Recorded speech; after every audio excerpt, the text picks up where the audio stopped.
Yo, what's going on, guys? Welcome back to another video on the channel. Last week on this channel, we talked a little bit about the potential for a healthy market pullback. We were getting very extended over moving averages, and we were getting some very choppy price action on the market.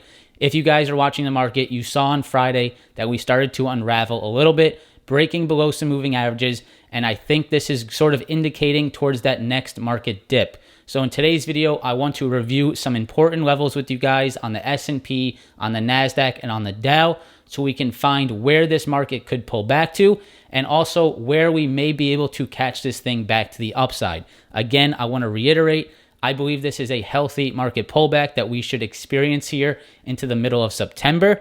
Of course, I could be wrong, but right now, looking at the technicals, I think this is starting to set up. So I want to review this with you guys today. If you are a subscriber to my channel, I feel it is my duty to make you aware of what I am looking at and where a potential opportunity could present itself. So let's go ahead and review the futures today, the S&P, the NASDAQ, and the Dow.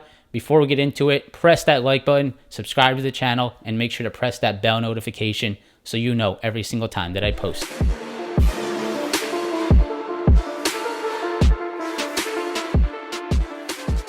All right, guys, so it's the first week of NFL Sunday. I'm not going to be one to go ahead and miss a game, so let's quickly go over some of these futures, look at some levels, and prepare ourselves for the coming week. So here on your screen, we're going to start with the NASDAQ. The NASDAQ here is looking like it is starting to pull back. We are getting that first red candle that may be indicating some downside. Now, where do I see this market potentially pulling back to, right? The first thing that you guys want to be watching is the first obvious level, and that is the 20 SMA here. The 20 SMA is right around 15,361. So make sure to have 15,361 on your charts coming into tomorrow. Now, this moving average will move a little bit as the market starts trading. So just keep an eye on it tomorrow morning. You can come to the live streams tomorrow to see where this may update to. But 15,361 is where the 20 SMA on the NASDAQ is on the daily chart. That would be the first level that I would be looking for the NASDAQ to pull back to next week. If it finds support there, if it starts to consolidate, maybe we can try to catch that back to the upside. If not, there are some more levels that I would be watching to the downside. After that 20 SMA, you have this consolidation right here on the market. This consolidation right here in this zone, right between the 26th, around the 23rd of July to just about the 20th of August, is a nice little consolidation zone, which also meets the 50 SMA pretty nicely. So this previous resistance could definitely turn into support next week. That is right around 15,100. If that comes in as support, you have the 50 SMA and you have this consolidation here on the NASDAQ market. That could be where we potentially pull back to as well if we slip under that 20 SMA. From here until the 50 SMA, that is about a 2% drop. So a 2% drop on the market is by no means anything that is bearish. It's not scary. It's just a healthy pullback. So the 20 SMA, the 50 SMA are the first two levels that I would be watching for a small pullback, a healthy pullback. After that, if things start to unravel a little bit more than that, you have this 100 SMA here on the daily chart, right? And that is right around 14,440. That would be a little bit of a worse pullback, and I don't think that we're going to see a fast pullback straight back down to that 100. That would be pretty intense.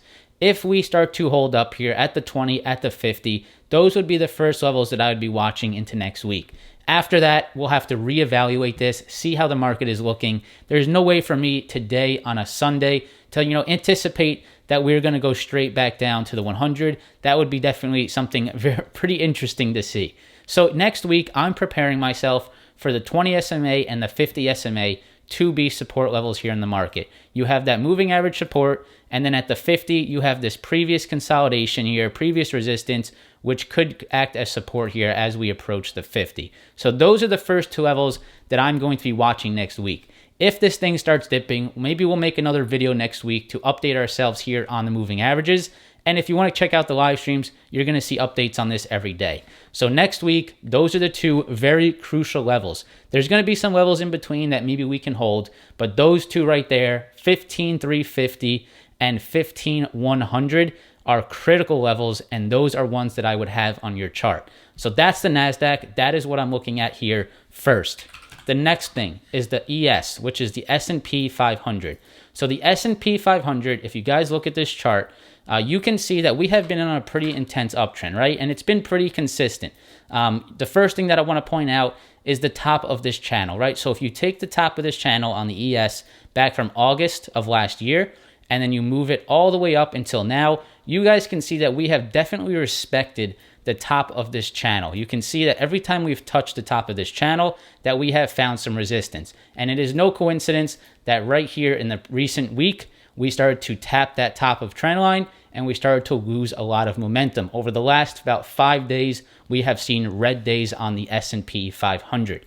On the S&P 500, the next thing that I want to show you, if I zoom in here a little bit more and keep that trend line on the screen, you will see some pretty convenient and pretty well-timed dips here on the market. So right here, you have a dip. I'm going to use the circle tool. So right here in the market, you have a dip around 18th of June, right? So this is the 18th of June. Right around here is the 18th and 19th of May. Right here, you have the 16th and 19th, the 19th and 20th of July. Here you have the 18th, 19th, and 20th of August. So almost to the exact date, we have seen pullbacks here on the S&P 500 about 30 days apart every single time. Now, this time here, we are just about a week early, right? So this is the 10th of September. Right here, we are on the 10th of September, right? Where we started to see this pullback on the market. So we're just about 7 to 8 days a little early here. Does that indicate anything? I don't know. But there has definitely been some pretty consistent selling here on the S&P 500, just about a month apart. This one coming just a tad bit early when we started to hit the top of this trend. So right here on the S&P, it's looking like we are starting to get a very similar pullback to what we have seen over the last few months. Every single time we've pulled back, we've gotten about 3.5%. This one's about 3%. This one in August, in August was just about 3%. So at this point from the high to where we are now, we're about 2.25%. That's where we're at right about now. So 3% takes us right back down to the 50 SMA, which is also where these bounces have been found in the past 2 months, right? Actually, I would probably say the last 3 months. So you guys know, before I even say this, 50 SMA on the S&P 500 is the critical level. Right here, 50 SMA, right back down to that. That would be about 3% from the highs, just about another 0.75% from where we are now. That takes us down to around 4,400, 4,420 on the S&P. Give or take a few points, we may see some slippage, but that is definitely the key level here on the S&P 500. Now, if we break that 50 SMA, you would want to see us hold these previous lows here from the August dip. If we would want to see us hold right here around 43.48, 43.50, that from where we are now is about another 2.5%. If we dip under that 43.48, the August low here, what is it forming? It is forming a new low on the market, right? This is a lower low on the market. It's lower than the previous low. That is not something you want to see if you are bullish on this market, right? You don't want to see us make lower lows. So in the bullish case, you get maybe about another 0.75% dip here on the market down to the 50 SMA. And let's see if we can hold up there on the S&P 500. We'll have to, reevaluate this intra-week. Come to the live streams. We'll keep an eye on the S&P, see if this sell-off starts to get a little bit more aggressive. But as of right now, 50 SMA on the market on the S&P 500 is the key level. And if you just look at history, if you don't get your emotions all crazy about this dip, this could again present a killer buying opportunity just like it did over the last 4 months. So that is the S&P 500. The next thing that we're going to look at before we wrap up this video is the Dow Jones. The Dow Jones, in relation to the moving averages, is definitely in the worst scenario right now. The Dow Jones is currently sitting at the 100 SMA, which is much lower than where the S&P and the NASDAQ is in comparison to the moving averages, right? So you can see Dow has had some pretty rough times over the last 4 days, and we have pulled back right back down to that 100 SMA here on the Dow Jones. If you guys look at the last 2 attempts at the 100 SMA back here in June and also here in July, you can see we got some pretty sharp reactions back to the upside here on the Dow Jones.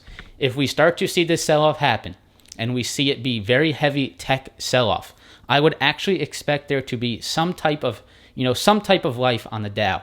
If we see that really heavy tech sell-off, if it's not just a market-wide panic, the Dow could be one to actually benefit here just a little bit. When you see that really big exodus out of tech stocks, you could see some money flow into some of these Dow stocks. So let's watch the 100 SMA next week on the Dow. That is where we have found support over the last few months, right here at this green line, and we are sitting at it here as we approach next week. So let's watch that 100 SMA on the Dow. After that level, I would just be watching the previous lows here on this dip. You would not want to see us dip below these previous lows. It's the same as the S&P. If we do, that is definitely making lower lows, and that is not good for someone that is bullish in this market. So make sure to keep an eye here at these previous lows right around 33,840. And then most importantly, this 100 SMA, which we will be testing when we open here Sunday night, tonight, when the futures open, and then also into tomorrow morning. So that's my look, guys. Moving averages are there on the S&P, on the NASDAQ, and on the Dow as support. We'll have to keep an eye on those first. This sort of situation will evolve over time, so it's going to be very hard to judge that at this current time where we go. We're going to have to sort of update ourselves, check out the live streams, stay up to date with the channel. We'll see how this market starts to move. But I am currently, just to give you, full transparency, I am in some QQQ puts coming into next week. I think tech definitely has the most to fall, and that's why I went ahead and just grabbed some QQQ puts as some protection to my long-term portfolio. So if you have any questions on this analysis, drop them down below. I would love to talk about it with you guys. I'd love to hear your feedback.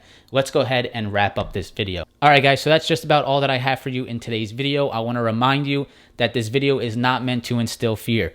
These pullbacks on the market are healthy and they present opportunity. Sometimes you need to take one step back to go 2 steps forward on the market, and this could be a great opportunity on one step back. The ones that don't let their emotions take over and look at this as opportunity could be the ones that benefit the most off a dip like this that we could potentially see in September. So stay tuned to the channel for updates on this dip. Stay tuned to the channel for me trying to find some potential opportunities back to the upside.